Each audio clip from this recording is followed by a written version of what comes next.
कल सुबह तुर्की में आए विनाशकारी भूकंप ने हजारों लोगों की जान ले ली। कल का सुबह तुर्की के लोगों के लिए तबाही का मंजर लेकर आया। अभी लोग जग भी नहीं पाए थे कि भूकंप का ऐसा झटका आया जिसने एक ही झटके में तुर्की में सब कुछ तबाह कर दिया। देखते ही देखते हजारों इमारतें जमीन दोज हो गई। ताश के पत्तों की तरह इमारतें बिखरती नजर आई। तुर्की में चीख पुकार मच गई। चारों तरफ लोग मदद की गुहार लगाने लगे, लेकिन वहां सुनने वाला कोई नहीं था, क्योंकि सभी लोग इसी प्राकृतिक आपदा से जूझ रहे थे। मलबे के नीचे दबे लोगों का रेस्क्यू अभी भी जारी है। भूकंप की तीव्रता रिक्टर स्केल पर 7.8 मापी गई। जब भी इस पैमाने पर भूकंप के झटके आते हैं तो तबाही लाते हैं। हजारों लोगों की मौत होती है ऐसे भूकंप के झटकों में। सरकारी आंकड़े बताते हैं कि तुर्की में अभी तक 5,000 लोगों की मौत हो चुकी है, लेकिन गैर सरकारी आंकड़े बताते हैं कि तुर्की में अभी तक लगभग 50,000 लोगों की मौत हो गई है और यह आंकड़ा लगातार बढ़ता जा रहा है। वहाँ पर रेस्क्यू जारी है। भारत सरकार ने भी तुर्की के इस प्राकृतिक आपदा में हर संभव मदद का ऐलान किया है। भारत सरकार की तरफ से 2 एनडीआरएफ की टीमें तुर्की के लिए रवाना हुई है। वहीं एक मेडिकल टीम भी तुर्की भेजी जा रही है घायलों का इलाज करने के लिए। तो तुर्की के इस संकट की घड़ी में भारत साथ है। भारत ने कभी भी किसी भी देश को संकट की घड़ी में अकेले नहीं छोड़ा है। चाहे दोस्त हो या दुश्मन हो, हर किसी का भारत ने साथ दिया है संकट की घड़ी में। प्राकृतिक आपदाएं जब भी आती है तबाही लाती है।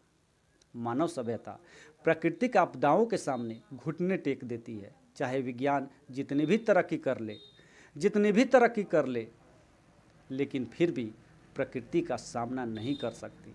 आज भी विज्ञान के पास वो ज्ञान नहीं है जिसके आधार पर वह भूकंप का पूर्वानुमान लगा पाए, लोगों को बता पाए कि भूकंप आने वाला है। तो आज विश्व कई प्रकार की प्राकृतिक आपदाओं से जूझ रहा है।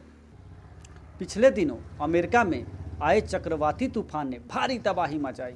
दुनिया का सबसे शक्तिशाली देश माने जाने वाला अमेरिका इस प्राकृतिक आपदा के सामने घुटने टेकता हुआ नजर आया। अमेरिका जिसके पास विज्ञान की थाती है, जिसने विज्ञान के क्षेत्र में अनेक आविष्कार किए हैं, नए नए खोज किए हैं, वही अमेरिका प्राकृतिक आपदाओं के सामने घुटने टेकता हुआ नजर आया। अगर अमेरिका की यह स्थिति है तो गरीब देशों की बात ही मत पूछिए।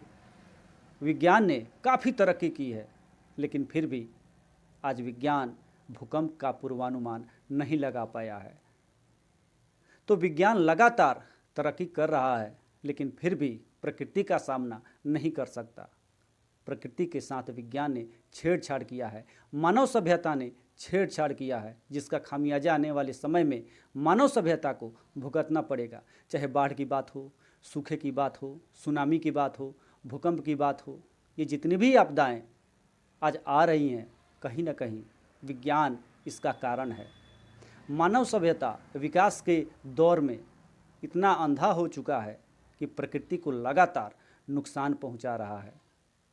भूमंडलीय तापन एक ऐसी समस्या है जिसके कारण विश्व जूझ रहा है, और यही कारण है कि विश्व के सभी देश प्राकृतिक आपदाओं से जूझ रहे हैं। तो इस उम्मीद के साथ कि तुर्की के हालात जल्दी सुधरें, आम जनजीवन बहुत जल्द पटरी पर आए, मैं अशोक कुमार सिंह अपने YouTube चैनल इन्फोबिया के साथ आप सभी से विदा लेता हूं। धन्यवाद।